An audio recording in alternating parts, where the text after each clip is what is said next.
Erstmal frittieren.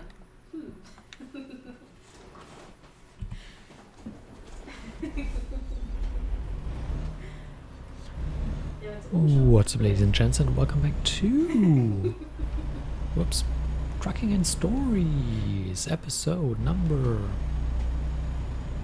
I don't know, 10 maybe? 8? 9? 11? I have no idea. I'll have to look it up when naming it. Anyway, where is a new DLC for this game? Wyoming. And I thought, let's play it. I did receive it as a gift, so it's not that high on my list that I would have bought it myself. Also received Colorado and Utah. I think those were free. And I thought we take a delivery to Wyoming and maybe we reach it. Well, it's over 1,000 miles, so probably not in this video. And well, then we'll see, you know.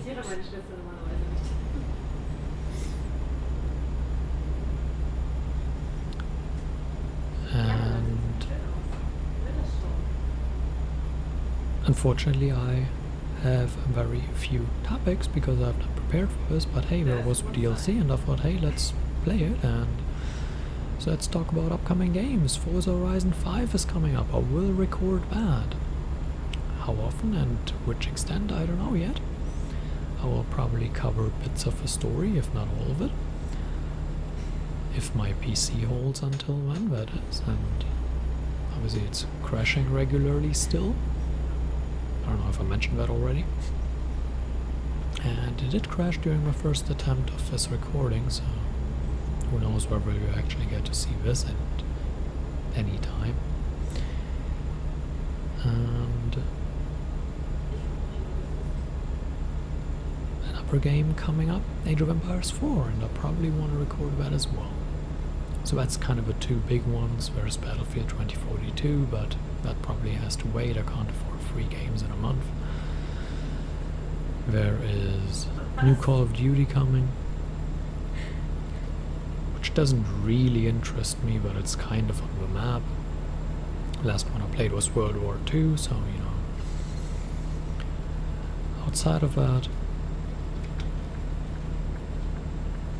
not too much really.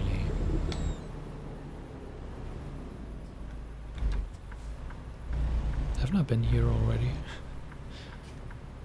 Uh-oh. I can't tell, it all looks the same. But yeah, this is right around where the game crashed, so probably reset me a little bit. Anyway, really you have to put a police car right in front of me? That's not fair. So with Horizon 5 I kinda want to get a regular schedule of weekly videos like with Horizon 4, and then on top of that do kind of a story bits. Now I'm not sure if that will be commentated. Obviously in Horizon 4 I didn't commentate it. And I've yet to finish it, but oh well. And we'll see how it is in Horizon 5. Obviously I haven't put too much thought into it yet since the game is not out yet. But I do want to cover it, that's for sure. And everything else is kind of up for debate. If they have the weekly challenges, I will cover those. And then again, some bits and pieces of the story. We'll see how much of it I cover, we'll see how much I go into it. It probably also depends on the demand a little bit. Obviously with Horizon 4, the demand for the stories wasn't too high because I started way late into the life cycle. So that wasn't too high on the list. Weekly ones are always kind of a present thing, so that wasn't really an issue. Yes, I'm following the speed limit because of the police.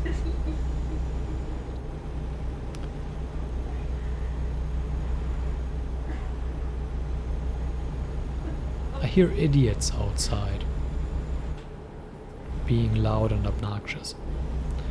If you didn't gather from the past 10 million videos I produced, I do not like people being loud and obnoxious.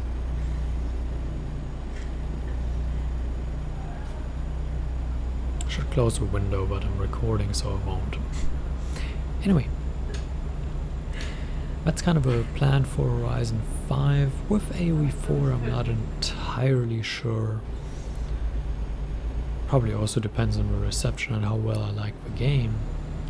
Obviously AoE 3 was never kind of my thing, maybe AoE 4 will be. Will probably continue AoE 2 when my PC decides to run well again and not crash, because those recordings are very long and it's frustrating when you have to do them 7 times. But outside of that,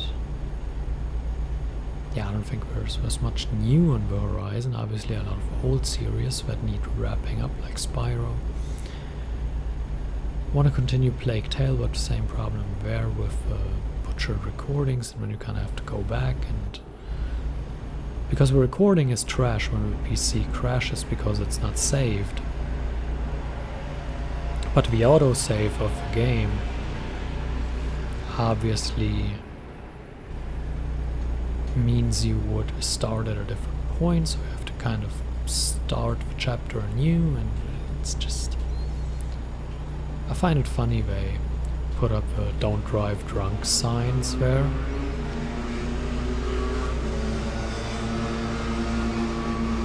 God, I hate loud people. I hate them so much. Anyway, I find it funny that they put up don't drive drunk signs and then they drive drunk on stream. That's exactly my humor. Exactly.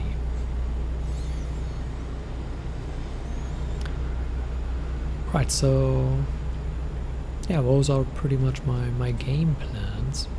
Obviously I want to finish the AoE 1 Civ overviews. I think that much is probably kinda obvious. It's the most well-received game, so why would that be when I stop?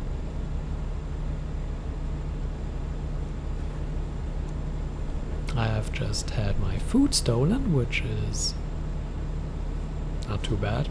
Can't eat right now anyway. So that's not a big deal. It's not like I don't share, so you know. Anyway, one of the topics I did have prepared was technological evolution and the job market. Because lately I feel like more and more people are feeling a bit left behind because they don't have modern required skills and feel a bit unable to pick them up on the fly, and when they feel like they can't do their job properly. And I've been talking to a lot of them, and they just say, well, the thing is, you have an, how do we call it, over complexification maybe of things, where things aren't as simple anymore. In a way, the job, the raw job, especially in a lot of the office jobs, gets easier with digitalization, but at the same time your job gets harder because you have so many more things you can do, and since you save time on the easy things, you only spend your day on the annoying things. Obviously a lot of the easy tasks are being done by the machine now, which buys you more time to invest into the more difficult things that require human input and human thought. But that, a lot of people have told me that I've been talking to, has led to kind of a burnout-like feeling, because they don't have the downtime in their job anymore. Not the time in which we're not working, but the time in which we are doing tasks that are, well, rather simple. Where, Hello, Mr. Officer. We were lucky there. But yeah, what I mean is kind of a time where you do things that don't require much thought, where your brain kind of gets a little break before you do things again which are harder. And obviously, since a lot of these things are being done by the machine now, you also get more new tasks because people come up with more and more new things that they want from you. So a lot of people have kind of told me in the office jobs that their job their old job, kind of doing the basic work, has gotten a lot easier because a lot of it is being done by a machine now, but the job itself just gets more and more complex, and you need more and more knowledge to even be able to do it. Like they say, you need, as a basic employee, you need knowledge that back in the day only like higher ups needed, just because the basic employee work is being done by a machine or being done automatically now. You don't need anyone to do that anymore. And a lot of companies are kind of on a back foot still, at least here in the region, where the digitalization of things is not really going forward the way they want it to. And that's not only because people aren't willing to. I mean, you have those that say, well, we've done these things for the past 40 years, by the way. Why change them? You also have problems of people just being unable to keep up, really. Where they try, but it's so hard for them because like those are not things they grew up with. Like we grew up with the internet, we grew up with technology, with phones, with everything. It was easy, we learned it from when we were little. But when you look even just one generation past, they are amazed that, or they are proud of themselves because they can use a phone properly. Or just like you see them working in, I don't know, Word, Excel, whatever, and you see a window pop up. And literally all they have to do is click OK, but they're just afraid because something happens that isn't the normal part of procedure. So they freak out and they come running asking for help. And you're like, well, you just click OK and you continue, it's no big deal. And they also don't have that, they don't dare to just click something. Like sometimes, the thing is, as long as you don't save, just click, try something out.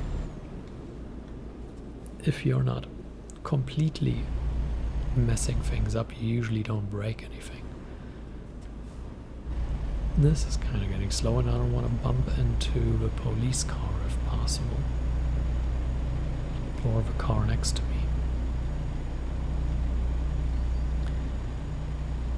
So that's kind of a thing I noticed. And another thing, like when I was looking for a new job, was everyone was like, well, how are your digitalization skills? Do you have any experience with that? Do you have any experience with digital solutions, etc.? And it's like, okay, they ask me, and maybe it's because of the age and stuff, and because it's in my resume and etc.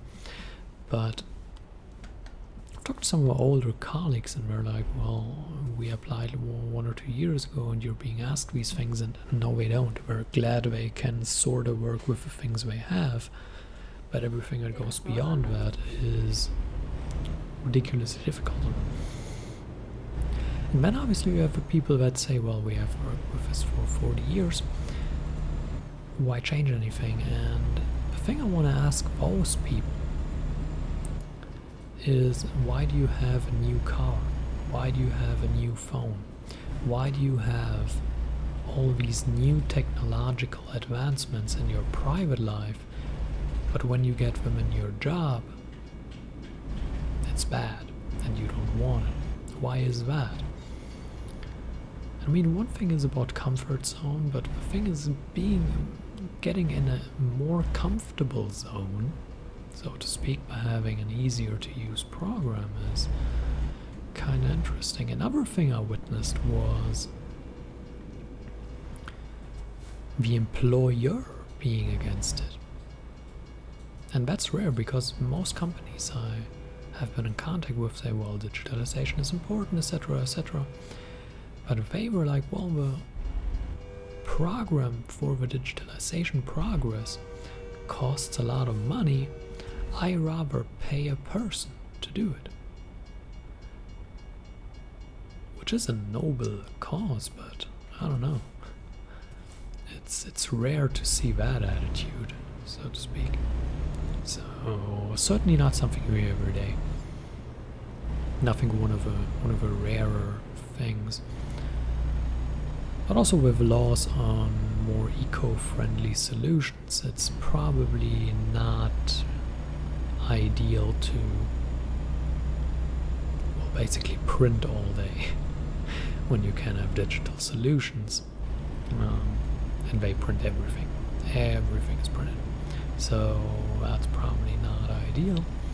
And I think that's kind of for a lot of companies, because it's not just the material cost of paper, which is there. Material cost of paper is a thing. Even though paper is relatively inexpensive, you still have a cost associated with it. You also have a time cost. For example, when you search for something and you don't have it digitalized, you just pick up folders, you don't know exactly which folder it is in, you obviously don't have a full text search where you just enter what you're looking for. No, you go for folder after folder after folder, and it's terrible, man. And that's just a huge time sink as well, which obviously in a lot of competitive companies you can't afford that. You can't afford to have your people search for 2 hours to find something. That's pay time. They're just sitting around searching for paper.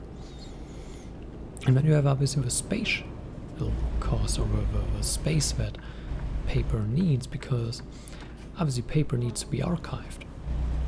And when you don't archive it digitally, you have to archive it, well, in the archives, obviously. Why is that a problem? Well, we all know space is expensive. And it's getting more expensive every day. And that is a problem. And especially in larger cities, a lot of companies can't afford a lot of space. So that's another thing where I say pointless. You need to kind of get along with the time. You need to digitalize steps, even if the noble cause that I mentioned earlier of, well, let's pay a person. It costs the same as the digitalization program. But that's thinking a little short, in my opinion. It's thinking very, very short. So I'm not a big fan of it. Also don't like double roundabouts. Uh-oh. What? He crashed into me. Did you see that? So he drives into the back of my truck and it's somehow my offense, huh? It's fine. It's fine. I don't care. Whatever. Nonsense. Oh well. Anyway, so yeah, that's kind of a thing. And the next thing is, like, people have told me like 30-40 years ago, yeah, the job market was developing, but it was developing slowly. The jobs were developing slowly. Technology was developing slowly. And right now it's just making so many jumps in such short time. For a lot of people it's just hard to keep up in private and also in the job, just keeping up to date with everything new. And obviously you learn all your life, but the amount you have to learn and the time you have to learn things in, it's just getting ridiculous. And I also hear more and more people saying, well, we're feeling left behind, and what brings us back to the initial point of this discussion is just, yeah, they feel left behind. They feel like they just don't fit in this type of working environment anymore because they can't keep up with that. And they are afraid that they are progressed out of the market, so to speak. That they can't keep up with the skill requirements. And those are real fears, and I understand them. So, certainly something to look forward to, how that changes and how the job market changes in the coming years based on that. And I mean, it is crazy how fast technology is advancing. Just think about this for a moment. The life of Julius Caesar is closer to today than the construction of the pyramids. Think about that for a second. That's crazy. Think about how much the world has changed as far as technology goes from Caesar to now. And think about how much the world has changed based on kind of a technology and available things from the pyramids to Caesar. Of course it has changed, it has progressed, but think about the speed. And then think about, okay, from the year 1500 to 1800. You have great advancements in that time. That's a 300-year time period. And then think about 1800 to now.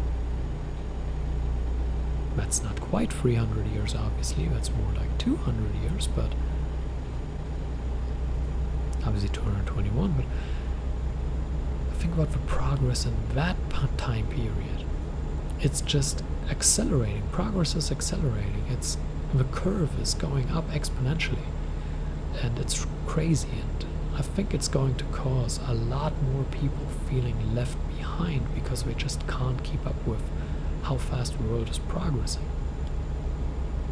One day you grow up with something and you think you're on top of the latest things, and the next day you feel old and left behind, you know? And it's just, it changes so quickly. And along with that, obviously, changes with population. Attention spans are down, obviously. We are bombarded with information from smartphones, from the TV, from the tablet, from the PC, the laptop, whatever there is in the home, and everything bombards us. Every app bombards us with push-ups, pop-ups, not push-ups. Whoops. And it's just, we're being bombarded, and everyone kind of is in such a hurry these days that we don't even have time to kind of sit down and maybe watch a 2-hour sports event. We just watch the 2-minute highlights on Twitter. And complex discussions are being reduced to what fits into a Twitter message. And I think these things are also kind of problematic. Well, that's another discussion which we're going to have in the next video, and we're not going to be able to finish the delivery in this video.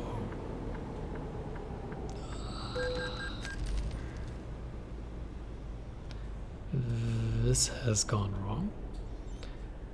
As always, we finish the video on... Oh, come on, 2 of them? That's kind of excessive. We finish the video on a bright side. Where did I take damage now?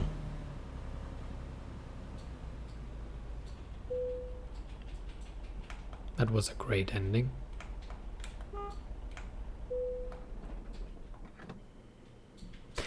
Anyway, yeah, that's a topic for another video when we are going to finish this delivery. So I hope you enjoyed it. Thank you for watching, and until next time, when we may or may not reach Wyoming, farewell.